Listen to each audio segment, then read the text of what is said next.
अन्न साखळीच्या नैसर्गिक तत्वांचा वापर करून वाशिम जिल्ह्यातील मानोरा तालुक्यातील बेलोरा येथील शेतकरी विशाल ठाकरे यांनी कीड नियंत्रणाचा यशस्वी प्रयोग केला आहे। चवळी पिकामध्ये ज्वारी आणि बाजरीची उंच झाडे लावून त्यांनी पक्षी थांबे तयार केले आहेत। या थांब्यांवर बसणारे पक्षी पिकांवरील अळ्या आणि किडी खाऊन टाकत असल्याने रासायनिक कीटकनाशकांच्या फवारणीचा खर्च मोठ्या प्रमाणात वाचला आहे।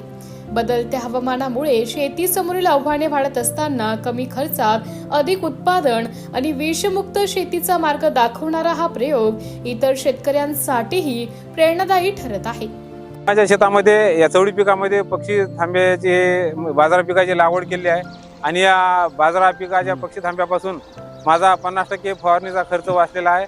त्यामुळे माझा खर्च वाचून आणि उत्पन्नाची वाढ झालेली आहे आणि या पक्षी थांब्यामुळे पूर्ण शेताचं रक्षण हे पक्षीच करतात। त्यामुळे मला फवारणी करण्याची जास्त आवश्यकता राहिलेली नाही आहे। मी बरेच पिकं घेतलेले आहे, पण हे बरबटी पीक मी गेल्या वर्षीपासून घेत आहो आणि या शेतात मी प्रयोग केलेला आहे मी बाजरी पिकाचा। त्याच्यानं माझ्या शेतात मी पक्षी येऊन बसलेले आहे आणि पक्षी बसल्यामुळे माझी फवारणीचा खर्च वाचलेला आहे। एवढ्या प्लॉटमध्ये मला खर्च जवळपास फवारणीचा 20-25 हजार रुपये खर्च येत जाय। आता या बाजरीपासून माझा खर्च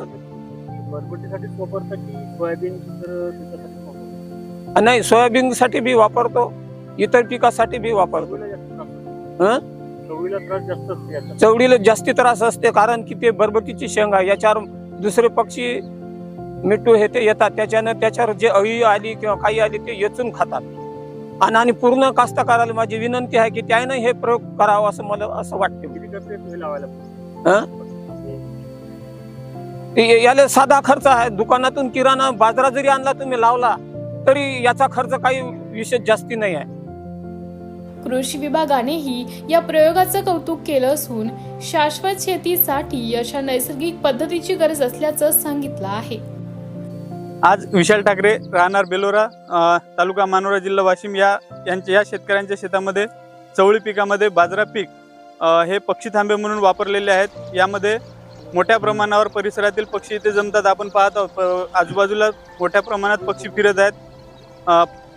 शेतामध्ये येणाऱ्या किडींचा या पक्ष्यांमार्फत नैसर्गिक पद्धतीने नियंत्रण केल्या जात असल्यामुळे या शेतकऱ्यांचे मोठ्या प्रमाणावर फवारणी खर्चामध्ये बचत झालेली आहे व भाजीपाला पीक म्हणून जे आपण चवळी वापरतो त्यामध्ये सुद्धा शेतकऱ्यांना किंवा समजा जे आपले ग्राहक आहेत ग्राहकांना मोठ्या प्रमाणावर नैसर्गिक पद्धतीने पिकवलेली चवळी पीक आपल्याला उपलब्ध होत आहे। निसर्गाशी मैत्री करत अन्न साखळीचा योग्य वापर करून नैसर्गिक पद्धतीने कीड नियंत्रण साध्य करण्याचा हा प्रयोग शाश्वत आणि पर्यावरणपूरक शेतीच्या दिशेने महत्त्वाचं पाऊल मानलं जात आहे। निसर्ग साखळीमध्ये प्रत्येक जीव कुठल्या तरी मोठ्या जीवाचं भक्ष्य असतो। आपण मानव आहोत, मानव इतर प्राण्यावर किंवा इतर वनस्पतीवर अवलंबून असतो। त्याचप्रमाणे अनेक पशुपक्षी, अनेक कृमी हे देखील कुणाच तरी भक्ष्य असतात। म्हणूनच काय शेतकरी दरवर्षी आपल्या शेतामध्ये पीक घेतो, मात्र त्या पिकाचं संरक्षण करण्यासाठी त्यांना अनेक फवारण्या कराव्या लागतात। मात्र वाशिम जिल्ह्यातील मानोरा तालुक्यातील बेलोरा या गावातील प्रगतशील शेतकरी विशाल ठाकरे यांनी आपल्या शेतामध्ये एक अभिनव प्रयोग केलेला आहे। पक्षी थांबे म्हणजे पक्षी ज्या थांब्यावर थांबतात, शेतामध्ये पक्षी येतात, त्या थांब्यावर थांबतात आणि जे काही कीटकं असतात, ज्या कीटकापासून पिकांना धोका असतो, मग ते पीक कुठलंही असो, सोयाबीन असो की चवळीचं असो, ते पीक त्या जे काही कृमी असतात कीटकं, त्या कीटकापासून संरक्षित केलं जातं, कारण की ते पक्षी त्या कीटकांना खातात। आणि याच पक्षी थांब्यामुळं विशाल ठाकरे यांचा हजारो रुपयांचा फवारणीचा खर्च वाचलेला आहे। जर हा अभिनव प्रयोग आपणही आपल्या शेतामध्ये केला तर निश्चितच ज्या काही रासायनिक फवारण्या आपल्याला कराव्या लागतात त्या रासायनिक फवारण्या आपल्याला करायचं काम पडणार नाही। इथे तुम्ही पाहू शकता या लाईटावर काही असे रात्रीच्या वेळी किडे असे जमा होतात आणि नंतर पाणी खाली पाण्याचा टोपला आहे, त्या टोपल्यामध्ये ते किडे पडतात। म्हणजेच कृमी नियंत्रण करण्याचं किंवा कीड व्यवस्थापन करण्याचं एक नवीन टेक्निक विशाल ठाकरे यांनी आपल्या शेतामध्ये त्याचा अवलंब केलेला आहे।